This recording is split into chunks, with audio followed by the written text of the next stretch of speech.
for the King, episode 3 all wrapped up. This one was all about Tiuri and the Mad Monks. We had a little bit with the other knights and the Red Riders at the start. We see that the Red Riders are basically using the young knights as guinea pigs to walk ahead on the snow path to see if it's stable. And of course, there's a big avalanche and they all fall down the hill. They all survive, but that's sort of all we see with the older knights, or the other knights and the Red Riders. There was one little interesting scene between the main Red Rider and Iona. Just them connecting a little bit throughout the episode, and I don't know what's gonna happen with that, but basically he kind of said basically we're cut from the same cloth, like we maybe need to stick together. But that's all with that. The rest of the episode was about Cheery and the Mad Monks, and then we also got a little bit with Prince Viridian and King Favian and a pending marriage between the Queen of Dagonoth and the prince. But the twist there is that she wasn't marrying the prince that she thought she was.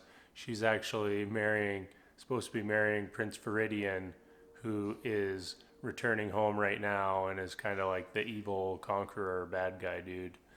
So, all right, all that out of the way, Cheery and the Mad Monks. So, Lavinia and Cheery are traveling through the mountains. They come across these 3 monks out in the snow. There's this big storm starting to happen, and they're like, hey, you can come spend the night with us. And they kind of get into this place, and it's like a max security prison, but all the inmates just turn themselves into monks for whatever reason. So it's like all these dudes with like all scarred up, crazy looking, and they're the monks, and they're kind of rehabilitating themselves in there. And the abbots kind of leading the charge there, and he himself is presumably a bad dude as well.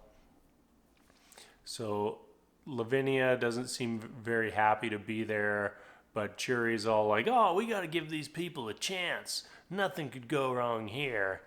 And it actually goes pretty well for Cheery. So he kind of wakes up in the middle of the night and then ends up going to like train with the abbot. And the abbot's like telling him all this stuff, like you need to open up to your heart, you need to breathe into your heart, you need to let everything out. And then we kind of see that culminate at the end of the episode where Cheery unlocks his superpowers. That's right, he is the secret shaman that we've been waiting for all season long.